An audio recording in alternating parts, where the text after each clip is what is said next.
नमस्कार दोस्तों, मैं विकास आज एक बार फिर आप सभी का एजुकेटिंग इंडिया एकेडमी में स्वागत करता हूं। तो आज का हमारा जो विषय है वो है sources of ancient Indian history और उसमें विशेषकर हम जो आज पाठ करने जा रहे हैं वो है लिटरेरी सोर्सेज, क्योंकि ऑलरेडी हमने आर्कियोलॉजिकल सोर्सेज के ऊपर 3 क्लासेस कर ली हैं और लगभग सारी चीज़ें उसमें कवर हो गई हैं। तो आज की कक्षा में लिटरेरी सोर्सेज यानी कि हम पढ़ाई करेंगे साहित्यिक स्रोतों की। तो दोस्तों, जैसा कि जो हमारी सबसे पहली क्लास हुई थी इंट्रोडक्शन टू द सोर्सेज, उसमें हमने बात की थी कि किस प्रकार से लिटरेरी और आर्कियोलॉजिकल दोनों ही तरह के सोर्सेज इतिहास लेखन और इतिहास को समझने के लिए बेहद ही महत्वपूर्ण है। Both of these are very important to understand and comprehend history. So we have finished our archaeological sources and we have understood that how these are very important to trace history or to write history. हमने ये देखा था कि archaeological sources में किस प्रकार से, चाहे वो कोई स्मारक हो या कोई मूर्ति हो, अभिलेख हो, सिक्के हो, हाँ, मोहरे हों, इस तरह की जो चीज़ें हैं वो हमें इतिहास के अलग अलग पहलुओं के बारे में ज्ञान कराते हैं और उस क्षेत्र विशेष की या आप कह सकते हैं उस समय विशेष की हमें जानकारी देते हैं। लेकिन क्या आपको मालूम है कि ठीक वैसे ही जैसे आर्कियोलॉजिकल सोर्सेस करते हैं वैसा ही कुछ काम जो है हमारे लिटरेरी सोर्सेज भी करते हैं। तो लिटरेरी सोर्सेज यानी कि साहित्यिक स्रोत की अगर हम परिभाषा की बात करें, यदि हम उनको ये समझने की बात करें कि ये सोर्सेज क्या हैं, तो वो सभी चीज़ें जो लिखी हुई हैं, किसी ना किसी रूप में लिखी हैं और हमें ऐतिहासिक बोध कराती हैं। All those things which are written and give us information of history in one way और the other are the sources should be considered under the literary sources. तो इसमें प्राचीन भारत की जब हम विशेषकर बात करेंगे तो हमें उन स्रोतों को देखना पड़ेगा, समझना पड़ेगा क्या वास्तव में हमारे पास प्राचीन भारत में इस तरह के सोर्सेस थे जो कि लिखे गए विशेष रूप से क्या इतिहास लेखन के लिए या इतिहास को समझाने के लिए। तो इसके बारे में जो हमने पहली क्लास की थी तो डिस्कस किया था कि बाहरी लोगों का यह दावा है कि भारतीयों को इतिहास लेखन का बोध नहीं है, उनको जो है ऐतिहासिक बुद्धि का उनके अंदर अभाव है। लेकिन हमने ये भी चर्चा की थी कि किस तरीके से उन्होंने अलग अलग तरह के सोर्सेज को लिखकर, अलग अलग तरह की चीज़ों को लिखकर उसको इस लायक बनाया कि हम अपना प्राचीन इतिहास लेखन कर सकें। तो हमने एक जो बिंदु महत्वपूर्ण था वो ये था कि ये जो लिटरेरी सोर्सेज हैं उनमें रिलीजियस टेक्स्ट का बड़ा इंपॉर्टेंट रोल है। रिलीजियस टेक्स्ट और कुछ spiritual text and at the same time some philosophical text, यानी कि आध्यात्मिक और धार्मिक और दर्शन शास्त्रीय लेखों का बड़ा ही महत्वपूर्ण योगदान है प्राचीन भारत के इतिहास लेखन के लिए। क्योंकि हमारी ये जो क्लास है वो बेसिकली प्राचीन भारत के स्रोतों पर अधिक आधारित है, तो हम उनकी बातें कर रहे हैं। तो एक बात जो निकलकर सामने आती है वो ये है कि literary sources are dependent upon those sources which are religious, spiritual and at the same time philosophical. ठीक है, तो आगे बढ़ते हैं, हम ये देखते हैं कि literary sources how they are different from the archaeological sources and how they are important to trace history for us. तो साहित्यिक स्रोत की अगर परिभाषा की बात करें हम, जो कि पहले ही कर चुके हैं, कि वो सभी चीजें जो इतिहास समझने में हमें किसी ना किसी रूप में सहायक हैं और इतिहास में जो चीजें लिखी गई, जो खासकर धार्मिक विचारधाराओं से प्रेरित थी प्राचीन इतिहास में, उनमें वेद, पुराण, अनेक धर्म ग्रंथ, आरण्यक, स्मृतियाँ, उपनिषद आदि आदि चीज़ें आती हैं। तो आज की इस कक्षा में हम यही समझने का प्रयास करेंगे कि क्या ये जो धार्मिक पुस्तकें जिन्हें हम समझते हैं, जिन्हें हम स्क्रिप्चर्स कह सकते हैं, जिन्हें हम रिलीजियस टेक्स्ट कह सकते हैं, are they really very important to understand history, or they are just giving some random information which are not relevant for history writing? ये बात हमें आज समझने का इस कक्षा में प्रयास करना है। तो जैसे कि एक कक्षा में, पिछली कक्षाओं में हमने बात की थी कि रिलीजियस इंफॉर्मेशन देने के बावजूद भी उनमें बहुत सारी सामाजिक, आर्थिक, राजनीतिक और अलग अलग तरह की इंफॉर्मेशन जो है व्याप्त हैं। वो एक इतिहासकार का काम करने का तरीका है, चीज़ों को देखने का आईना है कि वो कैसे उनसे उन इंफॉर्मेशंस को इकट्ठा कर पाता है। तो जब हम लिटरेरी सोर्सेस की बात करते हैं तो हमें एक चीज ध्यान देनी पड़ेगी कि उसके भी मुख्य रूप से दो भाग हैं। There are two parts of literary sources mainly. One of the part is Indian literature and the second one is the foreign accounts और द फॉरेन लिटरेचर। तो पहला जो भाग है भारतीय साहित्य। भारतीय साहित्य मीन्स वो साहित्य जिनको भारतीय लोगों ने रचा है खुद से, अपने ज्ञान विज्ञान से और अपनी जो है कलाओं से, अपने जो है विचारों से, शास्त्रार्थ से और दूसरे प्रकार के जो ज्ञान उन्होंने समय के साथ हासिल किए, उससे उन्होंने रचनाएं की। वो भारतीय साहित्य की श्रेणी में आते हैं। दूसरे जो हमारे पास सोर्सेज हैं वो हैं foreign accounts. Foreign accounts are दो sources which were written by those people who came from outside India and they came for any particular purpose. Maybe they were the ambassadors of some kings, or maybe they had come here to visit the place or to take or to gain knowledge from India, because India was very famous for knowledge during that time, in the ancient times. All these big universities of the time, Nalanda, Vikramshila and Takshashila, which is situated at Afghanistan, but the territory of India was there till Kandahar and those areas. So you can imagine कि वहां तक भी भारत का क्षेत्र फैला हुआ था Mauryan empire में और दूसरी जगहों। तो इस तरीके से हम देखते हैं कि बाहर से बहुत सारे लोग समय समय पर आते रहे यहाँ पर ज्ञान लेने के लिए, या एक राजदूत के रूप में, या किसी अन्य कारणों से विदेशी यात्रा यहां पर करने आते रहे। तो उन लोगों का जो साहित्य था, वो साहित्य हमारे इतिहास लेखन के लिए कहीं ना कहीं बहुत उपयोगी है। हालांकि वो अतिरंजित है, अतिशयोक्तिपूर्ण है, और कई बार उसमें इस तरह की बातें की गई हैं जो कि यहां की बातों से मेल नहीं खाती। But at the same time when we corroborate it, जब हम इसका त्रुटि मिलान करते हैं, जब हम इसको जांचते हैं दूसरे सोर्सेज से, तो कहीं ना कहीं हमें कुछ इंफॉर्मेशन अवश्य मिल जाती है। तो इसलिए हमारे पास विदेशी साहित्य का होना एक बहुत अच्छी बात है। उसको परखने के बाद हम उसका प्रयोग इतिहास लेखन में कर सकते हैं। तो जब हम भारतीय साहित्य की बात करते हैं, when we talk about the Indian literature और द नेटिव लिटरेचर और the local literature, we see that this is divided into two parts. Basically, दो भागों में भारतीय साहित्य भी बटा हुआ है। तो one of the part is, the initial part is the religious literature, धार्मिक साहित्य। भारतीय साहित्य का जो एक बहुत बड़ा भाग है वो धार्मिक साहित्य से पटा पड़ा है, उससे भरा पड़ा है। तो हमें उस पर गौर करना पड़ेगा।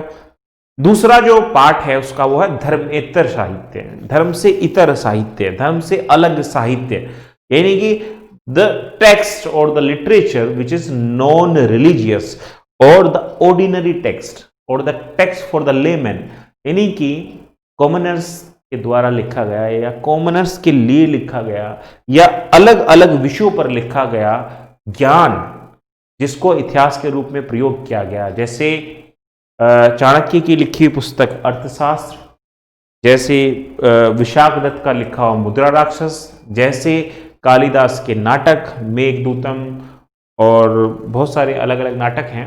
तो ये जो चीजें हैं ये धार्मिक नहीं है, even though these are very useful source of history writing. तो इस तरीके से हम ये देखते हैं कि भारतीय जो साहित्य है वो प्रमुख रूप से दो भागों में बटा हुआ है। Number 1 is religious and second is non religious text और धर्मेतर साहित्य। तो रिलीजियस टेक्स्ट है। Now we come to the religious text first and we will discuss this only in this particular class, and later on we will discuss some other things like non-religious text. So we will focus on the religious text in this class. तो वो धार्मिक स्रोत कौन कौन से हैं जो भारतीय इतिहास लेखन और भारतीय जो इतिहास है उसकी शुरुआत करने के लिए बहुत बहुत जरूरी है।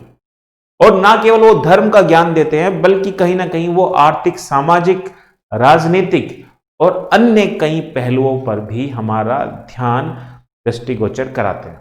तो इन पर हमें देखना पड़ेगा। तो first when we see religious text, हम ये देखते हैं जैसे कि आप स्क्रीन पर भी देख सकते हैं, these religious text were divided into 3 parts again. You see, religious में भी 3 भाग थे। पहला भाग था ब्राह्मण ग्रंथ और the Vedic text, you can call them वैदिक स्क्रिप्चर्स और वैदिक टेक्स्ट और द ब्राह्मणिकल टेक्स्ट, बिकॉज जो ब्राह्मण धर्म का उदय हुआ और जो आप कह सकते हो हिंदू धर्म का जो उदय हुआ उसकी जो नींव थी वो वैदिक धर्म के अंदर निहित थी, इसलिए हम इसे ब्राह्मणिकल टेक्स्ट भी कह सकते हैं। एट द सेम टाइम हम इनको वैदिक टेक्स्ट भी कहते हैं। तो पहला पार्ट क्या हुआ उसका, वैदिक text. Second one is the Buddhist text, Buddhist स्रोत, बौद्ध ग्रंथ। तीसरा जो भाग होता है वो है जैन ग्रंथ और द जैन स्क्रिप्चर्स। ठीक है, तो इस तरीके से हम देखते हैं कि धार्मिक ग्रंथ जो कि भारतीय ग्रंथ हैं वो भी 3 भागों में बटे हुए हैं। ठीक है, तो यहां तक मैं समझता हूं कि आपको क्लियर हो गया होगा। और धर्मेतर साहित्य की बात जो कि हम बाद में करेंगे नॉन रिलीजियस टेक्स्ट की, तो उसके बारे में अभी ज्यादा बात करनी ठीक नहीं होगी। हम आगे चलते हैं। तो you can see this flow chart here and this can be very useful to understand the divisions of these scriptures which are Brahmanical scriptures. Though you can find many other charts which are slightly different from this chart, जिसमें चीज़ों की categories अलग अलग तरीके से की गई है, लेकिन हम इस चार्ट से भी काफ़ी चीज़ों को समझ सकते हैं। जैसे इसमें बताया गया है the first thing that we find of a Brahmanical text is Vedas. जो ब्राह्मण ग्रंथों की सबसे प्रमुख, सबसे ही ज़्यादा इंपॉर्टेंट जो ग्रंथ हैं वो है वेद। वेद होते हैं 4। आप लोगों ने सभी ने लगभग सभी ने जो हिंदुस्तानी लोग हैं इन्होंने इनका नाम सुना हुआ है, बचपन में कहीं पढ़ा हुआ है। तो उनका नाम क्या है? ऋग्वेद, यजुर्वेद, सामवेद और अथर्ववेद। ठीक है, तो these are the 4 Vedas which are the initial point of the Brahmanical text. सारे ब्राह्मणिकल टेक्स्ट का जो सार है वो इन्हीं 4 वेदों में छिपा हुआ है ना। बाद में जो प्रशिक्षितांश हैं, बाद में जो जोड़े गए अंश हैं वो अलग, थोड़ी बहुत अलग अलग इंफॉर्मेशंस हैं, लेकिन जो सार बिंदु है, जो जिस्ट है, जो केंद्र है, जो एसेंस है, that is there in these religious sources which are known as the Vedic text और द वेदास। वेदों को श्रुति भी कहा जाता है। श्रुति मतलब सुना हुआ, सुनकर जो ज्ञान प्राप्त होता है। इसके पीछे का कारण ये है, जैसे कि मैंने क्लास में भी आपको बताया था, that there is this culture of guru shishya. गुरु शिष्य परंपरा है भारत में, रही है। तो ज्ञान को ट्रांसमिट जब किया जाता है तो वो ओरल मेथड से होता है। It transmits into the another generation through orality. मौखिक चीजें बोल बोलकर ये ज्ञान अगली पीढ़ी दर पीढ़ी ट्रांसमिट होता है। तो श्रुत यानी कि सुनकर प्राप्त होने वाला ज्ञान श्रुति है, और वेदों को भी श्रुति कहा जाता है। तो ये 4 वेद हैं, इनके बारे में हम विस्तार से बात करेंगे आगे, लेकिन फिलहाल हम इस फ्लो चार्ट को समझने की कोशिश कर रहे हैं। ठीक है, तो 4 वेद हैं। अब इन 4 वेदों में ऐसा कहा जाता है कि इनको समझने के लिए, इनको परखने के लिए, इनकी जो मूलभूत तत्व हैं उनको आगे बढ़ाने के लिए और आम लोगों तक उनकी बताई हुई बातों को पहुंचाने के लिए उन वेदों को जो है आसान भाषा में या अलग अलग स्तरीकरण पर लिखा गया और रखा गया। तो वो जो वेद हैं वो कई भागों में बंट गए। संहिताएं, वेदों में कई संहिताएं बटी, वेदों के अपने ब्राह्मण ग्रंथ बने। हर वेद का एक या दो ब्राह्मण ग्रंथ है जो उसके लिए डेडिकेटेड है, यानी कि उसमें बताई हुई चीजों का उसमें सार मिलेगा आपको और कुछ नई इंफॉर्मेशन जोड़कर वेदों को समझने का एक जो है तरीका या प्रारूप पता चलेगा।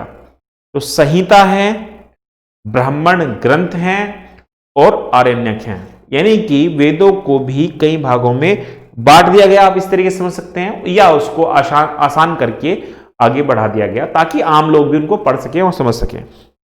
ये बात मैं आपको यहां पर बताता चलूं कि जो वैदिक सभ्यता है, खासकर जो उत्तर वैदिक यानी कि लेटर वैदिक टाइम पीरियड है, उसमें जो वर्ण आश्रम व्यवस्था है, जिसको आप सभी लोग जानते होंगे, ब्राह्मण, क्षत्रिय, वैश्य और शूद्र, उसका जो डिवीजन है उसमें कॉम्प्लेक्सिटी बढ़ जाती है, उसमें एक जटिलता आ जाती है और उस जटिलता आने के कारण ये निर्धारित कर दिया जाता है कि वेदों का जो अध्ययन है वो ऊपर के दो वर्ण यानी कि ब्राह्मण और क्षत्रिय ही केवल वेदों का अध्ययन कर सकते हैं, पठन और पाठन कर सकते हैं। इस वजह से दिक्कत यह आई कि जो आम दूसरे तरह के लोग थे, जो वैश्य और शूद्र थे, जिनका मुख्य पेशा कृषि करना, व्यापार करना और शूद्रों का मुख्य पेशा सेवा करना, यानी कि ऊपर के तीनों वर्णों के लिए हर वो कार्य करना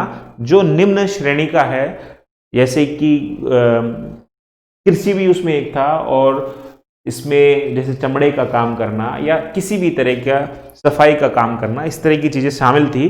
तो इस तरह के वर्गों को कहीं ना कहीं वेद पढ़ने की अनुमति नहीं थी, खासकर लेटर वैदिक पीरियड की मैं आपको बात कर रहा हूं। तो उसके लिए इन लोगों तक भी ज्ञान कैसे पहुंचे, तो इनका सरलीकरण किया गया। सरलीकरण करने के प्रोसेस में नई रचनाएं हुई और उन रचनाओं में जो है पुराणों का नाम महत्वपूर्ण रूप से लिया जा सकता है, क्योंकि पुराणों को पढ़ने की अनुमति सभी के पास थी। आपको ये समझना होगा कि प्राचीन वर्ण व्यवस्था में आप ये कह सकते हो कि एक बुराई थी, या जो भी आप जिस तरीके से कहना और समझना चाहें इसको, सभी को वेद या सभी तरह के शास्त्र पढ़ने की अनुमति नहीं थी। ठीक है, तो बहरहाल हम लोग ये समझने की कोशिश कर रहे हैं कि वेद भी 2-3 भागों में बटे हुए हैं समझने के स्तर पर और दूसरी चीजों के लिए। इसके बाद हम बात करते हैं कि वेद जो है उनमें वेदांग भी हैं, यानी कि वेदों के अंग, वेदों के बाद में जोड़े हुए कुछ parts. These are 6 in numbers, इनके बारे में मैं आगे आपको बताऊंगा। ठीक है, व्याकरण, ज्योतिष, निरुक्त, शिक्षा, छंद, कल्प। ठीक है, these are the 6 names of those Vedanga. वेदांग के ये 6 पार्ट हैं। ठीक है, और इनके बारे में हम आगे आपको बताऊंगा मैं कि किस प्रकार से बटे हुए हैं, क्योंकि इसके लिए अलग से मैंने एक वो रखा है। उपवेद, उपवेद वो चीजें हैं जो वेदों के जो हैं सब वेदास आप कह सकते हो उनको, जो उनकी मुख्य एसेंस को बताते हैं, यानी कि उनमें जो मुख्य जिस्ट है, मुख्य जो सार है, मुख्य जो वेदों की आत्मा है, उसके बारे में जो है व्याख्या करने वाले जो हैं वो उपवेद हैं। वो उपवेद है, जैसे कि धनुर्वेद, गंधर्ववेद, आयुर्वेद। आयुर्वेद का नाम आप लोगों ने सबने सुना होगा, आयुर्वेद बहुत फेमस है। ठीक है, तो आयुर्वेद जो है वो किससे निकला है? अर्थवेद से निकला है कि यजुर्वेद से निकला है? That we will see further कि किस प्रकार से आयुर्वेद में जो है जड़ी बूटियों का ज्ञान और प्राचीन जो वैद्य हैं उनकी नॉलेज, चरक, सुश्रुत और ये सब लोगों ने, ये बाद के लोग हैं और किन्हीं ऋषियों का इसमें जिक्र भी है। ठीक है, तो कैसे उन्होंने शल्य चिकित्सा यानी कि सर्जन उस समय के किस तरह के थे या उस तरह की जड़ी बूटियां कौन सी थी, वो सभी ज्ञान, उसका कुछ शुरुआत जो है वो इन आयुर्वेद में बहुत सारी चीजें बताई गई हैं। एट द सेम टाइम धनुर्वेद आप जानते हैं कि धनुर्विद्या, ठीक है, जिसमें आप शस्त्र और शास्त्रों की बात करते हैं, वो भी उपवेद है। इसके अलावा गंधर्व वेद माने प्रेम जिसमें सिखाते हों, जिसमें जैसे सामवेद के अंदर जो है गायन, सा रे गा मा पा, और इस तरह के जो सुर हैं, 7 सुर हैं, उनकी जो शुरुआत है वो सामवेद से पता चलती है। और गंधर्व वेद भी उसी से जुड़ा हुआ है, जो कि उसका उपवेद है, जो कि प्रेम का रस और इन सब चीजों की बातें करता है, श्रृंगार की बातें करता है। तो ये भी उसका एक पार्ट है, सब डिवीजन है इनकी। किस प्रकार से एक बड़े स्ट्रक्चर से, बड़े लिटरेचर से छोटी छोटी अनेक लिटरेचर निकल रहे हैं, ये हमें ध्यान देना पड़ेगा। ये हमें समझना पड़ेगा कि हमारी प्राचीन परंपराओं में कितना गहरा ज्ञान निहित था, दैट वी लॉस्ट समहाउ, और maybe we did not pay much heed to that. हमने उसका इतना महत्व नहीं दिया। वही ज्ञान जब विदेशी लोग हमारे पास दूसरे तरीके से लेकर आए तो हमने उसको एक्सेप्ट किया। जैसे योग को जब विदेशियों ने योगा कहना शुरू कर दिया तो हम पतंजलि के महाभाष्य को भूल गए, जिसमें योग शास्त्र की इतनी बड़ी इंफॉर्मेशन दी गई है और शुरुआत की गई है योग की। हम उसको भूल गए और हमने सोचा कि योग ही योगा है और हमने उसको एक्सेप्ट किया। समहाउ बहरहाल हम लोग आगे बढ़ते हैं और ये समझने की कोशिश करते हैं कि और कौन कौन सी चीजें हैं जो धार्मिक साहित्यों में, विशेषकर अभी हम बात कर रहे हैं ब्राह्मणिकल सोर्सेस की, उसमें आती हैं और हमारे लिए बहुत इंपॉर्टेंट है। तो एक होता है दर्शन शास्त्र। मैंने बार बार अभी जब मैंने ये कक्षा की शुरुआत की, आपको बार बार बताया कि जो हमारे प्राचीन सोर्सेस हैं वो धार्मिक, आध्यात्मिक और दर्शन शास्त्रीय ज्ञान पर आधारित हैं। तो दर्शन शास्त्र के अंदर जो कुछ विशेष लगभग 6-7 ऋषियों के नाम आते हैं, उनके द्वारा बताए गए बड़े 6-7 दर्शन हैं, उनके नाम आते हैं। तो हम यहां इस कक्षा में दर्शन शास्त्र नहीं पढ़ रहे हैं, but we have to understand the names of those philosophies which were propounded, which were started by those big philosophers of India, which change the life altogether. And if we follow those things in other way or in some way or the other, we can also be benefited in today's world as well. तो जैसे कि दर्शन शास्त्रों में पूर्व मीमांसा नाम का एक दर्शन है, न्याय, वैशेषिक, सांख्य, योग, उत्तर मीमांसा, और ये जो 6 मैंने आपको दर्शन शास्त्र अभी बताए हैं, इनके ऋषि कौन थे और इनमें क्या क्या बातों पर बल दिया गया है वो मैं आपको अगले पार्ट में अभी बताऊंगा। अभी यहां पर सिर्फ नाम की चर्चा कर रहे हैं और यहां पर हम सिर्फ ये देख रहे हैं कि वो चीजें कौन कौन सी हैं जो इंडियन स्क्रिप्चर्स का बहुत बहुत बहुत इंपॉर्टेंट पार्ट है, जिनका हमें पता होना चाहिए।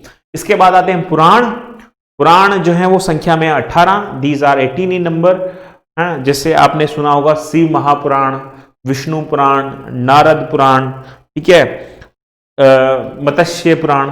So these are some of the names of those Puranas, and Purans were written from 1st century AD to 8th century AD predominantly, यानी कि सबसे ज्यादा प्रोमिनेंटली 1 से 8वीं शताब्दी के बीच पुराणों की रचना हुई। थोड़ा बहुत कुछ उससे पहले भी हुआ, 2री-3री शताब्दी से पूर्व से शुरू हो चुका था, लेकिन मुख्य रूप से 1 से 8वीं शताब्दी तक पुराण लिखे गए। और मैंने जैसे कि अभी आपको बताया था कुछ समय पहले, पुराणों की रचना करने के पीछे का एक बड़ा कारण यह था कि पुराणों को कोई भी वर्ग, कोई भी वर्ण पढ़ सकता था, कोई भी व्यक्ति बिना किसी जाति, धर्म और लिंग भेद के बिना इनका अध्ययन कर सकता था।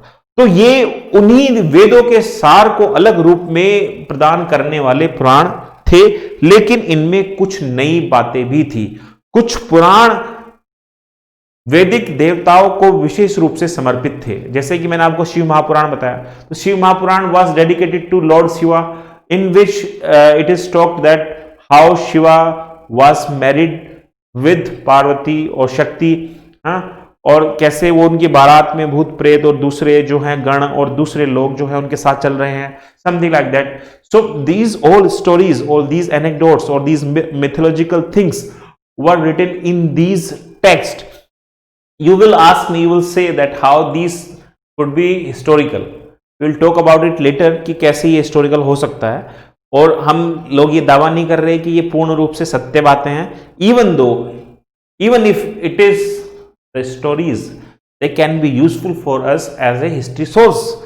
एक कहानी होने के बावजूद भी हमारे लिए हिस्ट्री सोर्स के रूप में इंपॉर्टेंट हो सकता है। वो कैसे हो सकता है उसकी हम बात अभी करेंगे आपसे।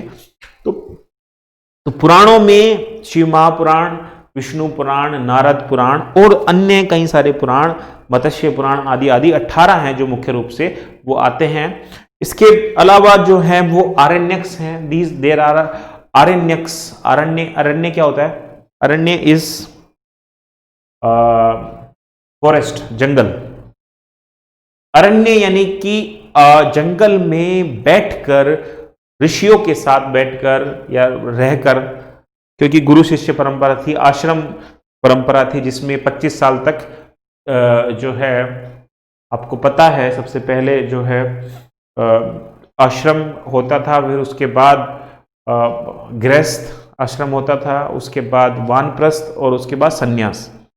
तो सबसे पहला जो ब्रह्मचर्य जो व्रत था 25 साल का, that was followed by mainly Kshatriyas and Brahmins, and these people used to live in the jungle with their gurus, and these Aranyaks were written in this phase, and this was the later Vedic period that started from 1000 BC to 500 BC। यानी 1000 BC से 500 ईस्वी BC के बीच में लिखे गए आरण्यक ग्रंथ जो हैं बहुत ही महत्वपूर्ण हैं, और ये जंगलों में लिखी गई इसलिए इनको अरण्यक कहते हैं। और अरण्यक जो हैं वो ये भी वेदों की फिलॉसफी पर, वेदों के सार पर आधारित हैं, और इनमें कुछ नई अलग अलग बातें भी जोड़ी गई हैं जो हमें सामाजिक, राजनीतिक, धार्मिक चीजों की कुछ ना कुछ जानकारी देते हैं। ठीक है, तो अरण्यक भी बहुत इंपॉर्टेंट है, इनके बारे में और भी बातें हम करेंगे अभी थोड़ी देर बाद। फिर एक आता है Upanishad. Upanishad is more important than Aranyaka, and it is it should be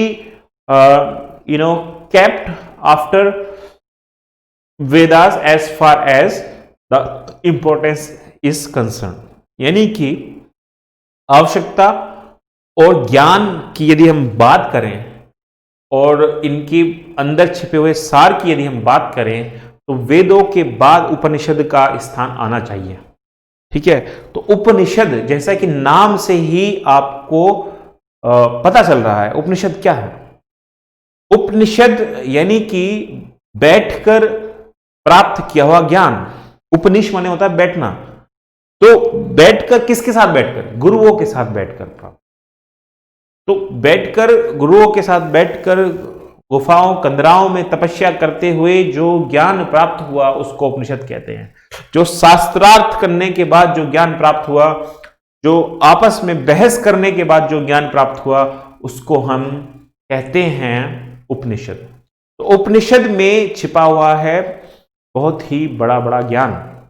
उपनिषद 108 हैं संख्या में, और इनके जो नाम हैं वो हैं ईश, केन, कठ, प्रश्न, मुंडक, मांडुक्य आदि आदि। यानी कि ईश उपनिषद, केन उपनिषद, कठ उपनिषद, मांडुक्य उपनिषद, मंडुक्य उपनिषद, बृहदारण्यक उपनिषद आदि आदि। तो ये जो जितने उपनिषद आपको मैंने अभी नाम बताया और भी बहुत सारे हैं, दीज आर फुल ऑफ वैदिक फिलोसफीज, जो हमें सबसे पुरानी, सबसे प्राचीन भारतीय दर्शन शास्त्र का जो ज्ञान होता है, जो कि बहुत इंपॉर्टेंट माना जाता है, वो हमें इन्हीं उपनिषदों से प्राप्त होता है। उपनिषद गंगा नाम से एक सीरियल भी आता था DD1 पर बहुत पहले, जबकि मैं बहुत छोटा रहा हूँगा, और उसमें हमने देखा था कि किस प्रकार से ऋषि और महात्मा आपस में शास्त्रार्थ यानी कि डिबेट्स करते थे। तो उसमें जो डिबेट होती थी वो किन चीजों पर होती थी? जो कि फिलॉसफी के बहुत इंपॉर्टेंट विषय हैं, जैसे जन्म से पहले मनुष्य की आत्मा कहाँ निवास करती थी, कैसे रहती थी, ये जीवन का अर्थ क्या है, जीवन का उद्देश्य क्या है, मरने के बाद क्या होता है, क्या आत्मा दोबारा जन्म लेती है, क्या उसको मुक्ति मिल जाती है, और धर्म, अर्थ, काम, मोक्ष आदि आदि विषयों पर चर्चाएं और जीवन से जुड़ी हुई बहुत ही जो मार्मिक, आंतरिक और वैचारिक बातें हैं, उन पर बहुत डिटेल से उपनिषदों में लिखा गया है।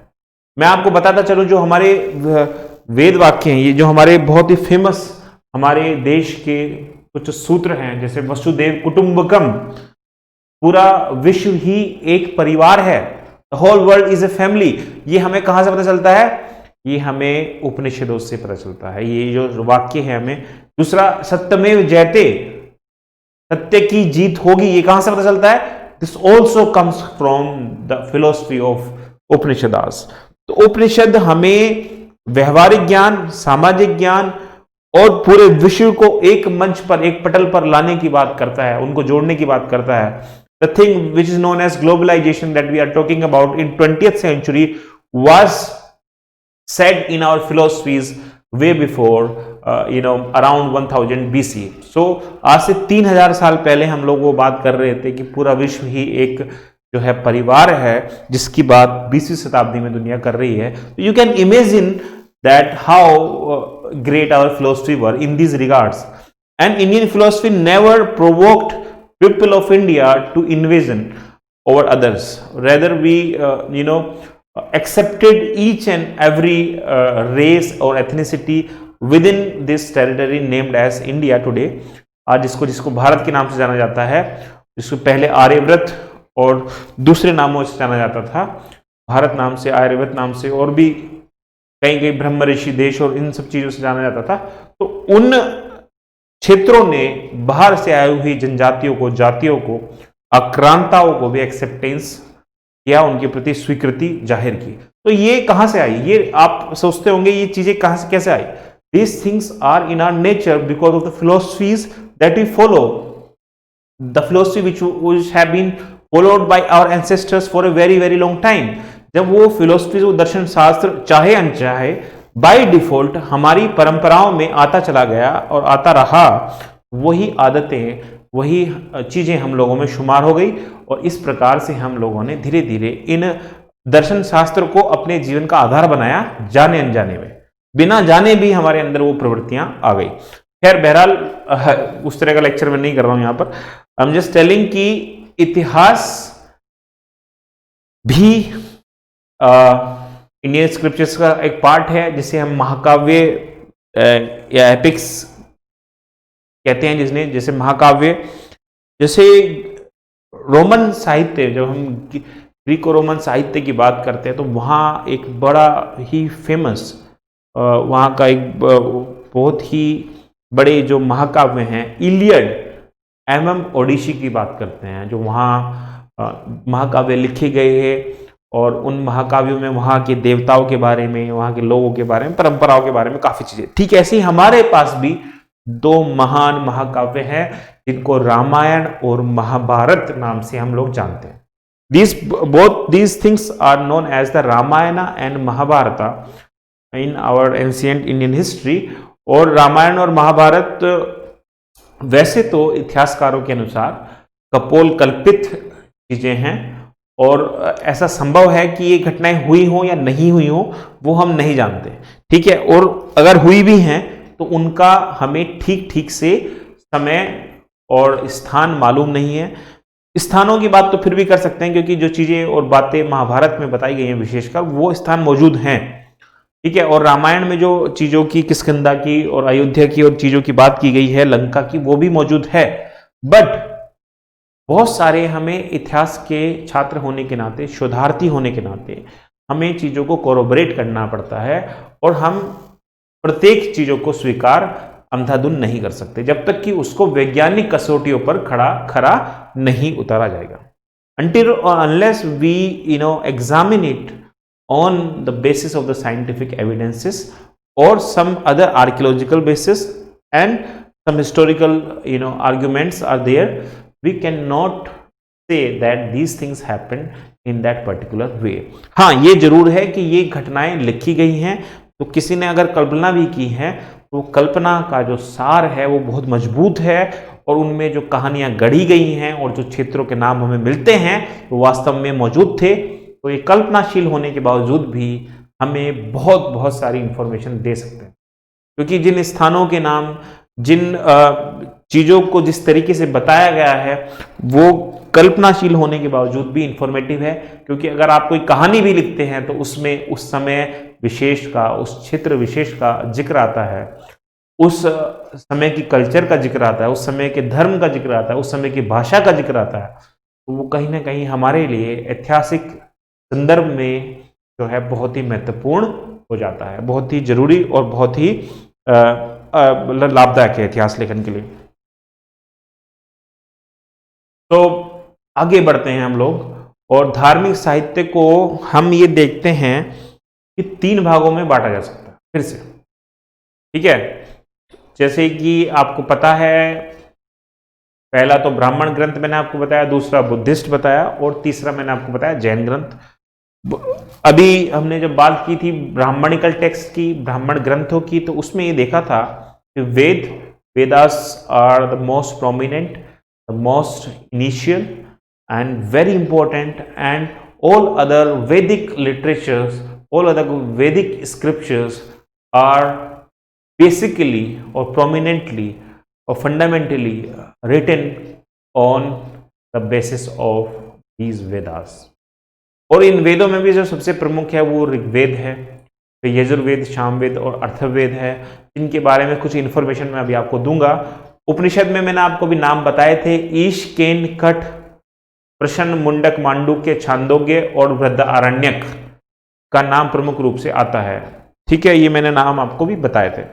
उपनिषद का क्या रोल है, किस तरीके से फिलोसफी है, ये भी मैंने आपको बता दिया। इसके बाद वेदांग, वेदांग जो वेदों के अंग हैं, ये संख्या में 6 हैं। शिक्षा, कल्प, व्याकरण, निरुक्त, छंद और ज्योतिष, इस पर भी मैं अभी आ रहा हूं कि ये क्या चीजें हैं, इनका अर्थ क्या है, इस पर भी मैं अभी नेक्स्ट पेज पर आऊंगा।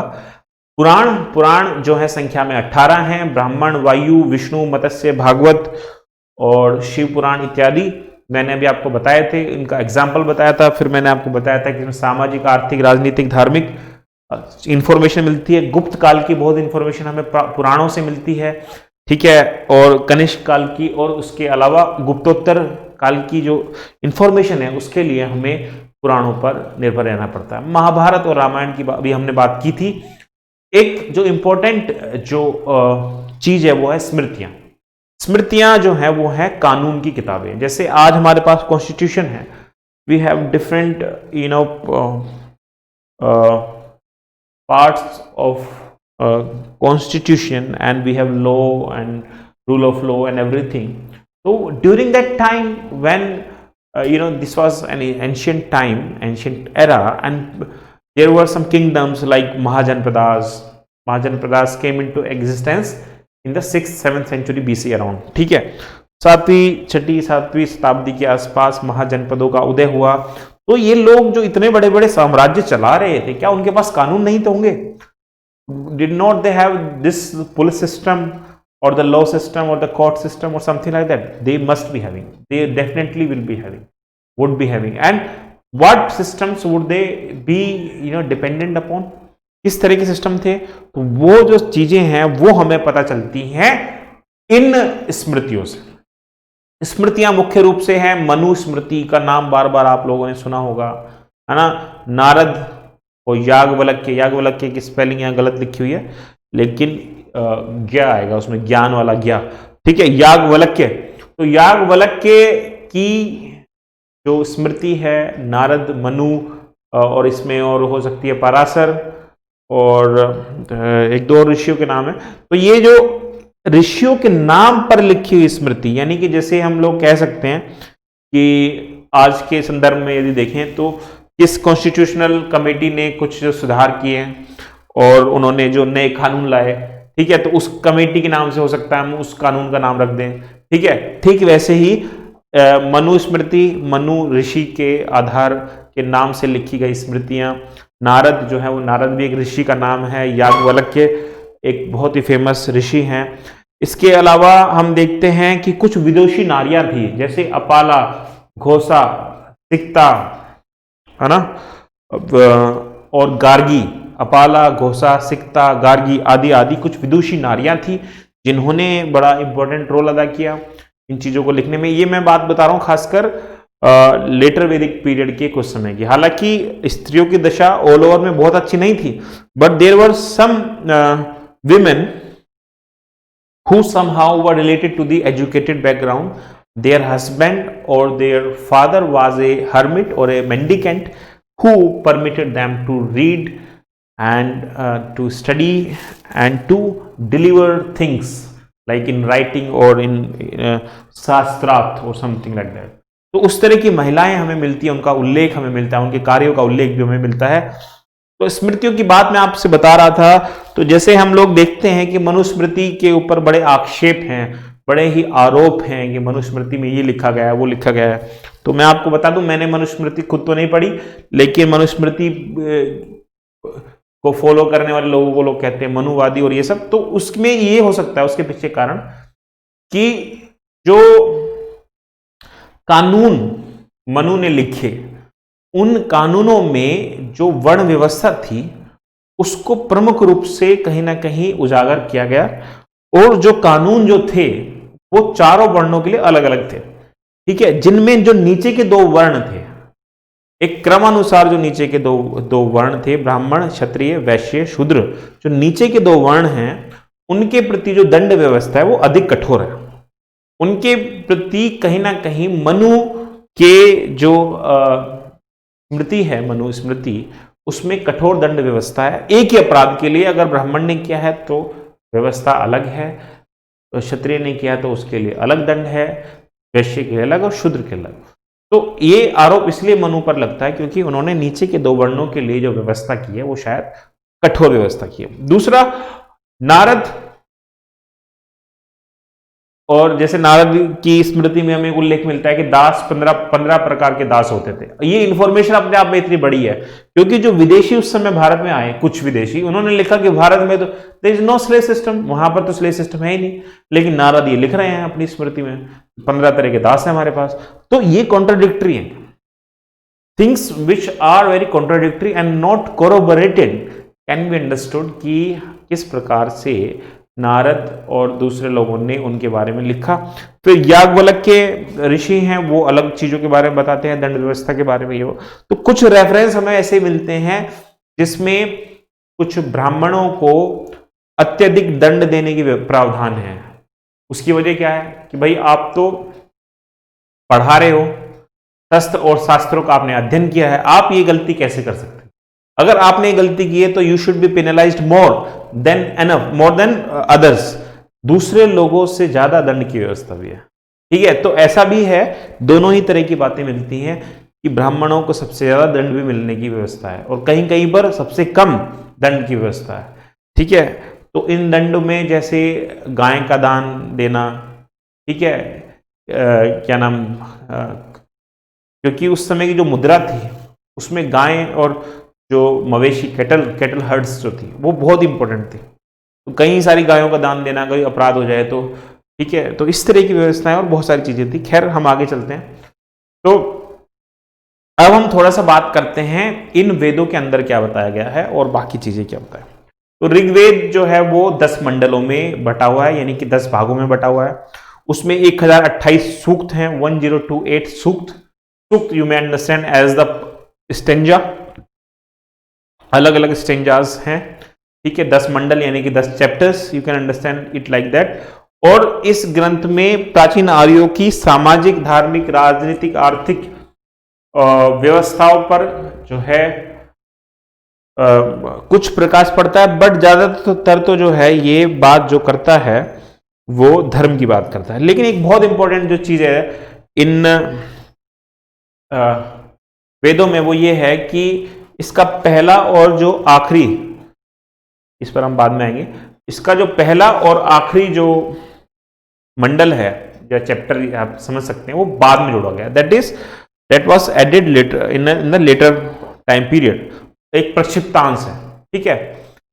और इसका जो 10वां मंडल है वो सोमदेव को समर्पित है, ठीक है। सोमदेव एक बहुत ही फेमस देवता थे, रहे हैं। और 10वें मंडल में एक चीज बताई गई है कि विराट पुरुष के एक विराट पुरुष की कल्पना की गई है, जो ब्रह्म विराट पुरुष है, उसके मुख से ब्राह्मण, हाथों से भुजाओं से क्षत्रिय, थाइज यानी जंघाओं से क्षत्र क्या नाम वैश्य, और पैरों से जो है शूद्र की उत्पत्ति हुई है। तो ये ऋग्वेद में एक 10वें मंडल में जो है पुरुष सूक्त में, 10वें मंडल के पुरुष सूक्त में जो है ये बात बताई गई है। तो इससे ये पता चलता है कि कैटेगराइज किया गया था उस समय 4 वर्णों को, और मुख से मतलब मुंह से ब्राह्मण, क्योंकि मुंह से बोलने का काम होता है ब्राह्मण का, शिक्षा का काम होता है, इसलिए उसको मुख शायद कहा गया होगा। भुजाओं, ताकत का काम क्षत्रिय को दिया, ठीक है, और जंघाओं का काम यानी कि वजन उठाने का काम जो है वो दिया है वैश्य को, जो खेती और ये सब काम व्यापार वगैरह कर सके, जो उस पूरे सिस्टम को चलाए, एक तरीके से प्रोपेल करे। और पैर यानी कि जो जमीन से जुड़ा हुआ कृषि कार्य और निम्न कार्य थोड़ा कह सकते हो आप उसको, वो शूद्रों को दिया।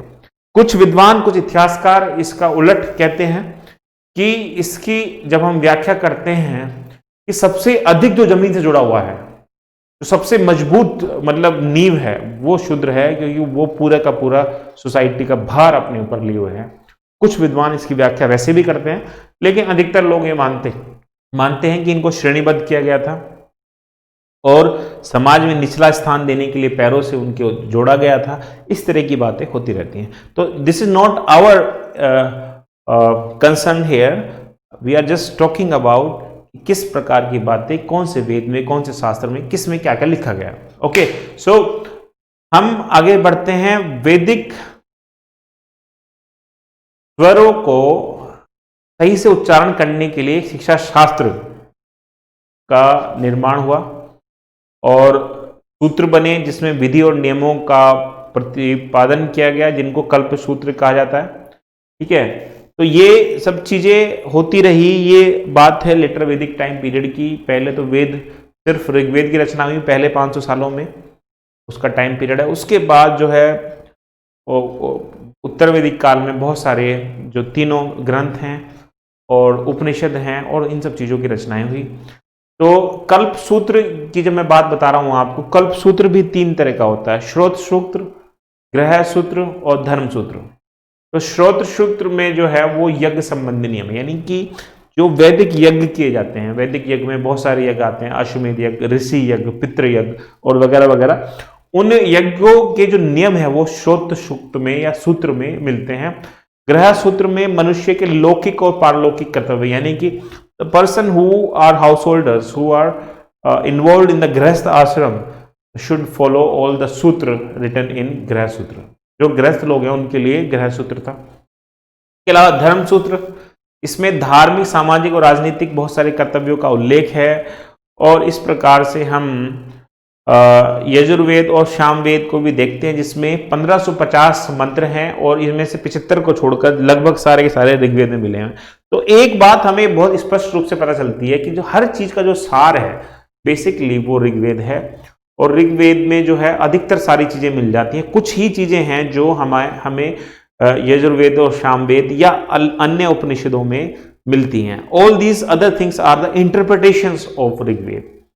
All in all, we can say Rigved is the master of all the literary sources of the Brahmanical text. तो अर्थवेद बहुत इंपॉर्टेंट इसलिए रहा है कि इसमें 20 मंडल हैं, 731 ऋचाएं हैं। इसके अलावा व्याकरण एक ग्रंथ लिखा गया है इस समय, जो पाणिनि की अष्टाध्यायी है, और पाणिनि की अष्टाध्यायी पर आधारित है महाभाष्य, जो उसकी एक कमेंट्री है। और अष्टाध्यायी में जो व्याकरण है उसके बारे में बात की गई है। जो अभी मैंने आपको बताया वेदों के 6 वेदांग हैं जिनके अभी मैं बात करने वाला हूं, उसमें भी ग्रामर का विशेष रूप से योगदान है। इन सभी वेदों के अलावा ब्राह्मण ग्रंथ हैं जो कि कर्मकांड पर आधारित है। जैसे कि मैंने अभी आपको बताया था कि हर वेद का एक ब्राह्मण ग्रंथ होता है, जैसे ऋग्वेद का शतपथ और ऐतरेय, तैत्तिरीय, कौशितकी और गोपथ, इस तरह के ब्राह्मणों के नाम हमें मिल जाते हैं। तो बहरहाल आज की क्लास में ना मैं यहीं पर थोड़ा समाप्त करूंगा। आपको बस वेदांग बता देता हूं, अगली क्लास में मैं आपको बाकी की चीजें बताऊंगा, क्योंकि ये क्लास बहुत बड़ी हो रही है, थोड़ा सा इसको हमने विस्तृत कर लिया। सिर्फ जाते जाते मैं आपको ये बता रहा हूं कि वेदांग जो है वो 6 हैं। दीज वेदांग्स, जैसे कि हमने चार्ट में समझा था, वेदों के पार्ट है वेदांग, वो आपने स्क्रीनशॉट भी ले लिया होगा और पीछे जाकर आप देख सकते हैं। शिक्षा, व्याकरण, छंद, निरुक्त, ज्योतिष, कल्प। तो शिक्षा इज व्हाट इज दिस? शिक्षा फोनेटिक्स। वेदों का जो नाक है उसको हम शिक्षा के रूप में देखते हैं, नोस। You can read it carefully that जो फोनेटिक्स है, यानी कि जो बोलने मतलब एक तरीके से जो स्वर, आप ये समझ सकते हो कि जिससे स्वर आते हैं, ठीक है। व्याकरण इज ग्रामर। ग्रामर क्या चीज है? जो वेदों को पढ़ने के लिए, यज्ञों के मंत्रों का उच्चारण करने के लिए जिन संस्कृत भाषा के व्याकरण का प्रयोग किया जाता है, उसका ज्ञान भी हमें वेदों से मिलता है, वेदांगों से मिलता है। तो जो पहली ग्रामर की किताब है एक तरीके से वेदांग के अंदर है। जो पहली संस्कृत की ग्रामर है वो कहाँ से निकली है? वो इन वेदांगों से निकली है, ठीक है। जिसको हम वेदों का मुख कहते हैं, माउथ कहते हैं, ठीक है। इसके बाद है छंद। छंद है वैदिक मीटर, यानी कि फीट। अब ये छंद, जैसे कि आप पोइट्री पढ़ते हैं तो पोइट्री में there are different kind of chhand, like doha, soratha, chaupai, और इंग्लिश में जो है बैले और पेरेड और एलेजी और अलग अलग चीजें होती हैं। तो उनकी एक मीटर होता है उनका, यानी कि इतनी मात्राएं होती हैं। तो छंद में भी मात्राएं निश्चित होती हैं। चौपाई में जैसे 16 मात्राएं हैं, दोहा में 13 और 11 हैं, सोरठा में 11 और 13 हैं। इसी तरीके से जो छंद का जो ज्ञान है वो सबसे पहले हमें मिलता है वेदों के इन्हीं छंद नाम के वेदांगों के पार्ट में। इसके बाद आता है निरुक्त। निरुक्त है इटोमोलॉजी, ठीक है, जिसको ईयर्स, यानी कि जो सुनकर प्राप्त होने वाला ज्ञान है। आपको पता है वेद अपने आप में श्रुति कहलाते हैं। तो निरुक्त का ज्ञान, सुनने का ज्ञान, और जो एक तरीके से उच्चारण जिसे हम कहते हैं, उच्चारण, अगर उच्चारण ठीक नहीं होगा किसी चीज का, प्रोनाउंसिएशन अगर ठीक नहीं होगा किसी चीज का, तो that is all in when, वो व्यर्थ है। इस चीज पर बहुत ही ज्यादा बल दिया गया है। उसके अलावा फिर है ज्योतिष। ज्योतिष का वेदों में, वेदांगों में विशेष महत्व है। एस्ट्रोलॉजी एंड एस्ट्रोनॉमी, यानी कि जो ज्योतिष शास्त्र है या खगोल शास्त्र है उसकी बात की गई, जिसको आइज किया गया। आपको पता है कि हमारा जो ज्योतिष है उसमें ग्रहों की चाल और ग्रहों को समझना, तारों का ध्यान रखना और चंद्रमा और सूर्य की बातें करना, उसके हिसाब से ही सब कुछ गणना की जाती है, सब कुछ काउंट किया जाता है। तो उस ज्योतिष का जो ज्ञान है वो भी हमें इन वेदांगों से मिलता है, जो कि हमें अथर्ववेद वगैरह से भी पता चलती हैं चीजें। कल्प, कल्प है वैदिक एक्शन आर्म्स, यानी कि जो भी वैदिक कर्म कांड हैं, चाहे वो किसी तरह की सेक्रीफिशियल हो, चाहे वो यज्ञ विधान हो, चाहे वो दान हो, चाहे वो अर्थ, काम, धर्म, मोक्ष आदि हो, इन चीजों के बारे में जो हमें प्रारंभिक ज्ञान मिलता है वो कल्प से मिलता है। तो बहरहाल आज की जो हमारी क्लास हुई है ये वाली, इस क्लास में हम लोगों ने काफी चीजों के बारे में बात की है। ऋग्वेद, सामवेद, अथर्ववेद वगैरह वगैरह के बारे में कुछ और डिटेल्स हैं जो मैं आपको अगली क्लास में बताऊंगा। फिर उपनिषद में कुछ खास या इन चीजों में वो कुछ खास बातें क्या हैं, हो सकती हैं, उनके बारे में बताऊंगा।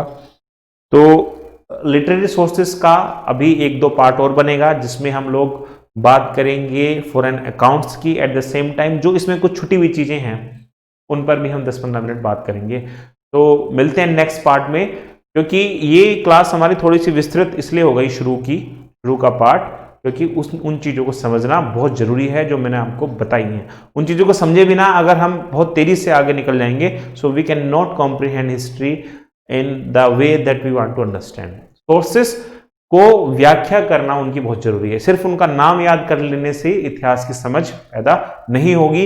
इस कक्षा का उद्देश्य राइटिंग पर्पज से भी ज्यादा है, यानी कि हम लोग ऑब्जेक्टिव टाइप्स पेपर एग्जाम्स की, कॉम्पिटिटिव एग्जाम्स की तो बात कर ही रहे हैं। कॉलेज में पढ़ने वाले अभ्यर्थियों के लिए जो एकेडमिक स्तर पर इतिहास का ज्ञान हासिल करना चाहते हैं उनके लिए भी ये क्लास है। Eight the same time UPSC और दूसरी परीक्षाओं में लिखित परीक्षाएं जो देना चाहते हैं उनके लिए ये क्लास विशेष रूप से लाभदायक सिद्ध हो सकती है, अगर वो चीज़ों को समझ कर लिखना चाहते हैं। ठीक है, तो मेरा उद्देश्य लिखित क्लास के रूप में भी इस क्लास को पढ़ाने का था। तो बहरहाल अगली क्लास में मिलते हैं, और आपसे उम्मीद, आपसे तवक्को है कि आप हमारे इस चैनल एजुकेटिंग इंडिया एकेडमी को सब्सक्राइब करेंगे, लाइक करेंगे, शेयर करेंगे और हमारी वीडियोस को भरपूर प्यार देंगे, उन्हें ठीक से पूरा का पूरा देखेंगे, यूट्यूब इंटरफेस के अंदर उनको आप देखेंगे।